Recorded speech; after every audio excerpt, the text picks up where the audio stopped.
Allahu Allahu Allahu Bismillahirrahmanirrahim. Sayyidina Abdullah bin Umar radhiyallahu anhu berkata, Rasulullah sallallahu alaihi wasallam bersabda, adakah sesiapa daripada kamu mampu membaca 1000 ayat Al-Quran setiap hari? Para sahabat radhiyallahu anhum berkata, siapakah yang sanggup melakukan demikian? Baginda sallallahu alaihi wasallam menjawab, tidakkah sesiapa daripada kamu mampu membaca surah Al-Haakumut Takatsur? Ganjarannya sama dengan membaca 1000 ayat. Ulangi. Sayyidina Abdullah bin Umar radhiyallahu anhu berkata bahawa Rasulullah sallallahu alaihi wasallam bersabda, adakah sesiapa daripada kamu mampu membaca 1000 ayat Al-Quran setiap hari? Para sahabat radhiyallahu anhum berkata, siapakah yang sanggup melakukan demikian? Baginda sallallahu alaihi wasallam menjawab, tidakkah sesiapa daripada kamu mampu membaca surah Al-Haakumut Takatsur? Ganjarannya sama dengan membaca 1000 ayat. Mustadrak. Sayyidina Nu'man radhiyallahu anhu berkata, meriwayatkan bahawa sesungguhnya Nabi sallallahu alaihi wasallam bersabda kepada beliau, bacalah Qul ya ayyuhal kafirun dan teruslah tidur tanpa berbicara dengan sesiapapun, kerana sesungguhnya surah ini ialah kelepasan daripada syirik. Sayyidina Nu'man radhiyallahu anhu meriwayatkan bahawa sesungguhnya Nabi sallallahu alaihi wasallam bersabda kepada beliau, bacalah surah Qul ya ayyuhal kafirun dan terus tidur tanpa berbicara dengan sesiapapun, kerana sesungguhnya surah ini ialah kelepasan daripada syirik. Abu Daud. Jadi banyak sangat ganjaran yang mana Allah SWT ceritakan dalam Al-Quran. Sebelum ni kita dengarkan Al-Quran, sesiapa yang baca surah Tabarakalladzi akan terhindar daripada azab kubur. Azab kubur. Bahkan surah Tabarakalladzi ni pun memberi syafaat sesiapa yang membaca surah tu. Apa surah ni kata? Barang sesiapa yang baca setiap malam surah Tabarakalladzi ni. Surah ni dalam hadis lain menceritakan bahawa surah ini adalah penyelamat daripada azab kubur. Bahkan sebalik itu surah ini juga memberi syafaat sesiapa yang membaca surah ini. Surah ini memohon kepada Allah. Surah ini, surah Tabarakalladzi ini, yang mana Nabi SAW bagi kita kelebihan-kelebihannya. Surah ini akan menghadap kepada Allah SWT, meminta syafaat pada sesiapa yang membaca surah Tabarakalladzi ini. Sekiranya syafaat surah Tabarakalladzi tidak diterima, maka surah Tabarakalladzi akan berkata, ya Allah, keluarkanlah aku daripada Al-Quran sekiranya syafaat itu tidak diterima. Tetapi syafaat daripada Al-Quran itu pasti diterima. Jadi banyak, bukan satu surah yang kita hafal ni. Semua kalangan kita ni hafal surah kuliah, betul tak? Lepas daripada sifat syirik. Apa sifat syirik ni? Syirik ini menduakan Allah. Kita tahu Allah yang memberikan rezeki pada kita, Allah yang menghidupkan kita, Allah yang mati kita. Tapi kita syirik dengan Allah, kita sembah daripada lain daripada Allah, daripada agama-agama lain. Ada yang sembah api, ada yang sembah tokong, bahala tu kan. Jadi kalau kita sentiasa baca surah ini sebelum kita tidur, kita akan terselamat daripada syirik. Rasulullah tanya para sahabat, siapa yang sanggup membaca 1000 ayat? Ni ganjaran ni, siapa yang sanggup membaca 1000 ayat daripada Al-Quran? Siapa sanggup ya Rasulullah? Adakah kamu tidak membaca surah? Surah apa tadi? Al-Haakumut Takatsur. Siapa yang tak hafal lagi? Kebanyakan kalangan kita semua hafal surah itu. Perumpamaan ganjaran orang yang baca surah Al-Haakumut Takatsur itu seperti 1000 ayat. Ganjaran banyak kita dapat daripada Al-Quran kalau kita terus membaca. Banyak. Tapi kalangan kita ada yang tak faham. Kita tak faham. Sebab apa kita tak nampak dosa itu macam mana, pahala itu macam mana. Orang sembahyang zuhur dapat pahala macam mana, orang sembahyang asar dapat pahala macam mana, subuh, isyak, pahala kita tak nampak pahala. Perkara yang gaib.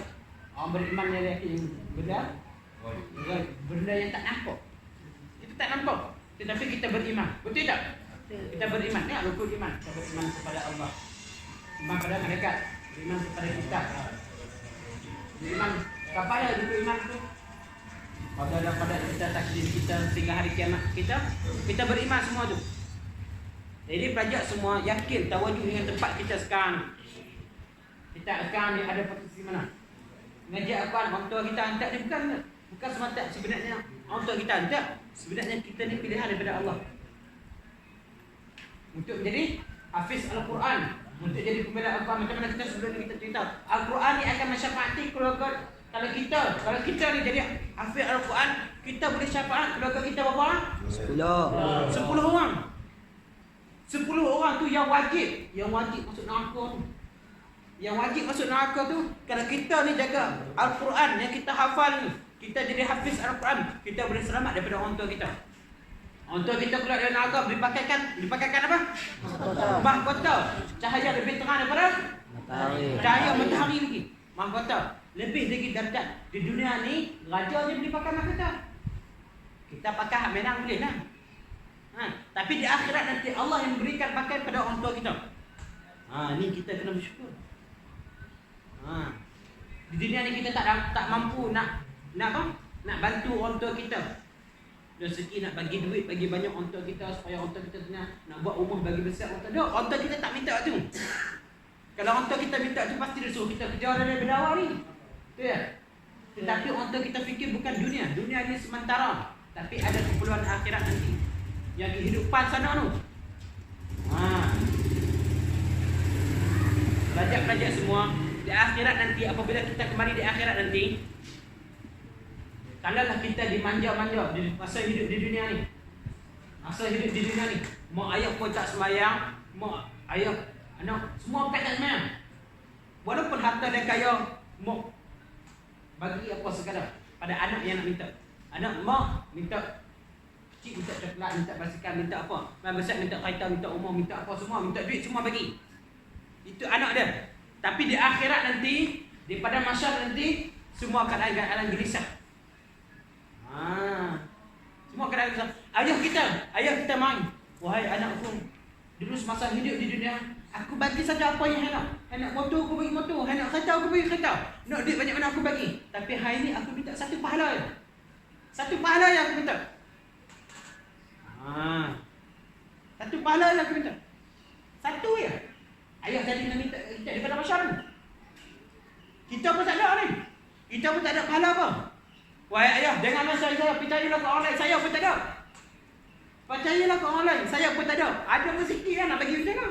Kalau saya bagi, saya tak ada apa tu kan? Ayah kita. Kalau yang anak pula pergi jumpa ayah mainlah pahala satu untuk saya. Masa di dunia ayah boleh bagi macam-macam, tapi di sini cakap ayah tak ada bagi. Pergi dah cari tempat orang lain. Nafsi, sendiri. Aku. Sekarang tak ada dah. Pergi cari kat mana kita? Di situ ayah tak mengaku anak dah. Yang bukan anak aku lagi. Anak kata, aku bukan ayah aku lagi. Yang bukan mak aku. Yang pergi carilah tempat lain. Jangan pergi cari aku lagi. Aku pun kadang gelisah tak tahu ni macam mana ni amalanku. Boleh selamat daripada api neraka ke tak? Yang pergi carilah yang bukan ayah aku lagi. Yang pergilah yang bukan mak aku lagi. Siapa sanggup kita? Siapa sanggup nak kita hidup di dunia ni? Tapi kalau orang hafiz Al-Quran dah, walaupun ibu ayah dia dalam neraka, dia turun dalam api neraka terpadam. Sebab apa? Seluruh hidupan dia dengan Al-Quran. Hidupan dengan Al-Quran. Api neraka terpadam. Pegang tangan mak dengan ayah. Wahai Allah, ini kedua orang tuaku yang semasa hidup dunia, mereka memberi aku ngaji dalam agama. Hari ini aku nak syafaat mereka.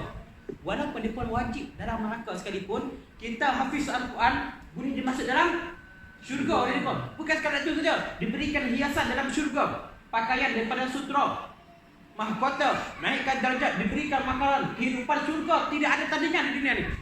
Tidak ada tandingan di dunia ni. juga. Walaupun ibu bapa kita dalam makro sekalipun, wajib, bukan sunat, bukan makruh dah. Wajib sekalipun. Tapi orang budak yang mana jadi hafiz Al-Quran 30 juzuk yang dia beramal, apa Al-Quran kata haram, dia haramkan perkara itu. Apa yang halal, dia halalkan perkara itu.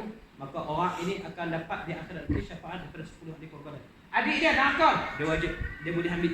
Kakak dia, abang dia, siapa kawan dia, kawan-kawan dia, siapa? 10 orang dia boleh ambil. Al-Quran yang kita baca. Ini baru kita dengar satu surah ataupun dua surah kelebihan yang Allah berikan. Ya, kita baca Waqiah setiap malam, apa ganjarannya?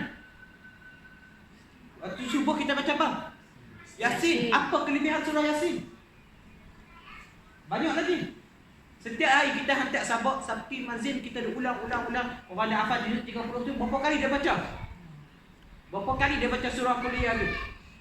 Sabak pertama pun surah kuliah dah. Duk esok surah kuliah lagi, kuliah. Sebulan, setiap hari dia baca. Bukan satu kali dalam satu hari tu. Betul tak? Bukan ganjaran sampai situ je. Satu ayat, dah ada satu hadis yang lain mengatakan satu ayat Al-Quran kalau kita baca akan dapat 10 hasanah, 10 kebaikan. Satu ayat. Alif Lam Mim, berapa ayat? 3. Bukan ayat. Satu ayat, satu huruf. Berapa huruf? 3 huruf. Satu huruf. Satu huruf diberikan 10 pahala ataupun 10 hasanah kebaikan.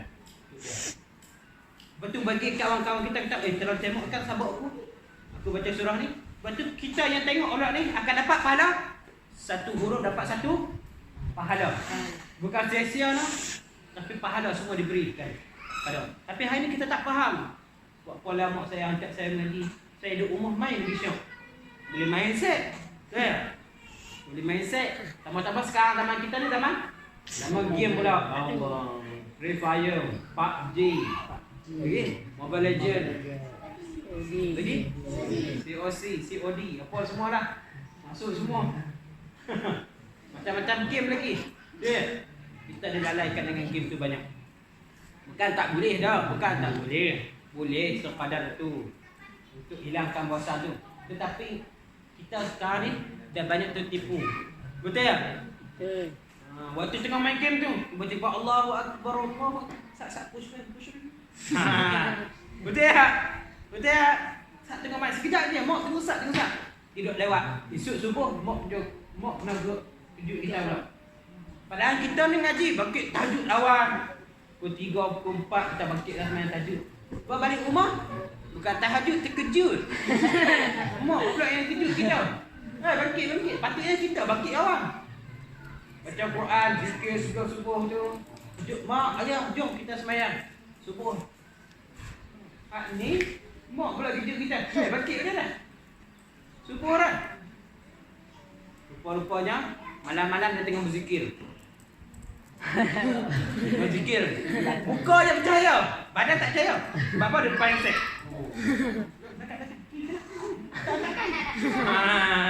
Dan berzikir, muka je bercahaya. Patut dah bangkit lewat. Kita semua sama-sama takut. Sebab apa?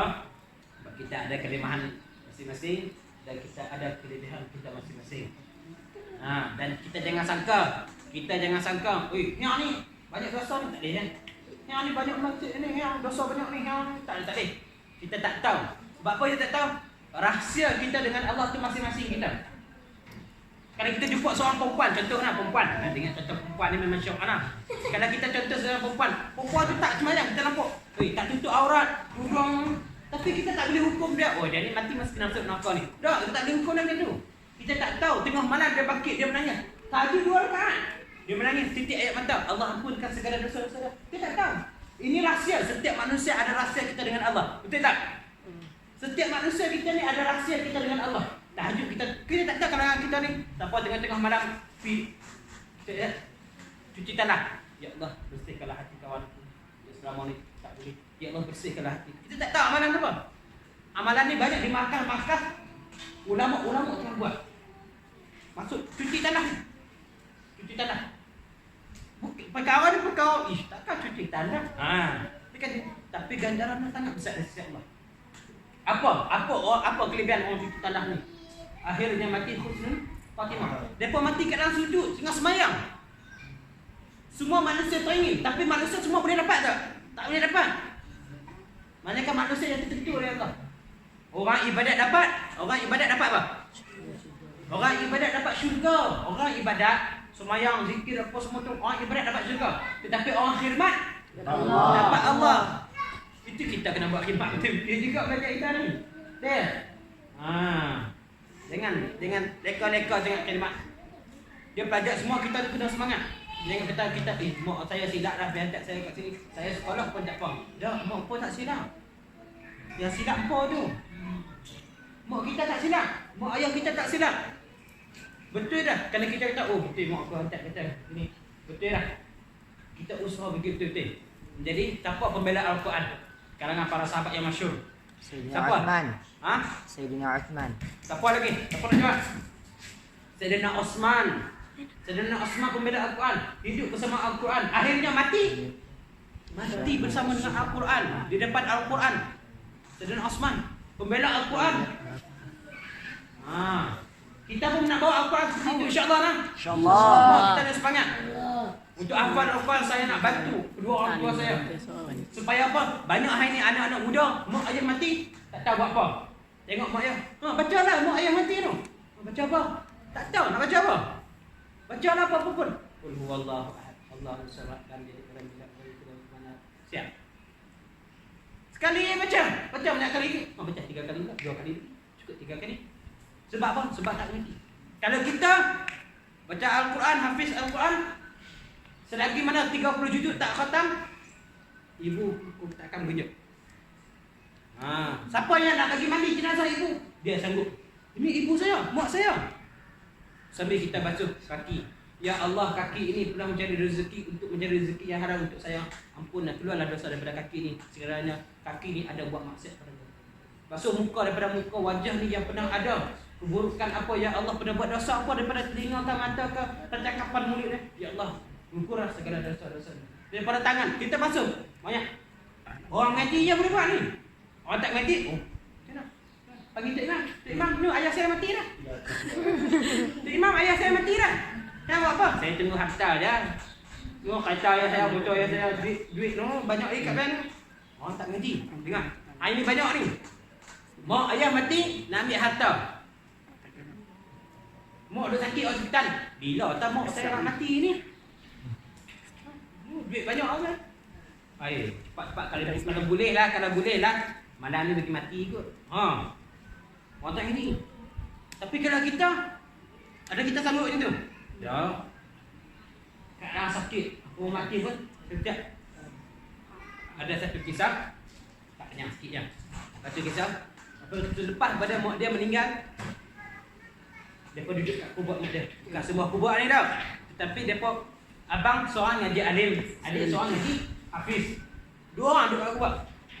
Duduk kat kubur, cuti. Sampai tempoh cuti dah habis, seminggu lebih, mereka pun balik daripada tempat pengajian mereka. Sebab apa mereka balik? Sebab mak mereka meninggal. Duduk kat kubur dia baca Quran. Adik baca Quran, tetap baca Quran. Abang tetap kitab dia, apa hadis-hadis yang dia mana perlu dia hafal, muzakarah apa yang dia perlu buat kat kitab ni. Orang kampung tengok, setiap malam memang ada lampu. Tempat mereka nak baca Quran. Lepas daripada satu minggu tu, orang kampung tengok, kenapa tempat tu cahaya lagi? Tanya-tanya. Mana dua beradik tu lah? Tapi lama lah. Tapi dia kata jumpa lagi tempat tu bercahaya. Tempat kubur yang dibaca tadi, dua beradik jadi tetap bercahaya. Cahaya apa? Lampu dah tak ada dah. Orang dah balik dah pergi pondok ni dah. Pergi ngaji hafiz pun, adik pergi ngaji hafiz, abang pergi ngaji pondok pun dah pergi dah. Tapi tempat tu tetap bercahaya. Ingat, kalau kita seorang alim, kalau kita ni seorang alim, apabila dia jalan saja ke kubur, orang menuntut ilmu ni, jalan ke kubur, orang dalam kubur kena azab tu, azab dia terhenti. Sebab apa? Sebab ada orang yang ziarah ataupun lalu. Mulia tak mulia? Ya. Kita ni kadang-kadang ngaji agama mulia. Kalau lalu saja kat kubur, kita pergi kat kubur, azab kubur je terhenti. Selagi mana ada kita, kalau kita orang alim, Ni datang masuk di pelajar semua, jangan bagi besar. Mak saya nak balik kan? Dia nak balik. Duduk rumah dan apa besar tak ada yang bagi. Ada siapa besar tahu iman apa tak tahu. Islam ada apa tak tahu. Semayang tak tahu. Mandi wajib dia tahu, lagi tak tahu. Bukan wajib, mandi sunat tak tahu. Macam mana? Kita daripada sini ni kita nak menuntut supaya apa yang kewajipan kita tu kita terlepas. InsyaAllah kita ngaji semua-semua. InsyaAllah semua. InsyaAllah semangat sikit. InsyaAllah. Supaya orang tua kita tu bahagia di akhirat nanti. Apa yang dia buat masa di dunia ni, dia sanggup. Sekarang ni orang tua kita ni, sekarang kat rumah ni, sanggup bersusah payah mencari rezeki yang halal untuk kita ni. Rezeki yang halal, mungkin ilmu mudah masuk dalam kehidupan kita. Itu kita kena ngaji semua-semua. Betul ya? Macam tu kan? Kita kena ngaji semua-semua. InsyaAllah semua kita ngaji semua-semua lah. InsyaAllah. Kita azam supaya Al-Quran 30 juzuk ni kita hafal semua. InsyaAllah. InsyaAllah. Subhanallah.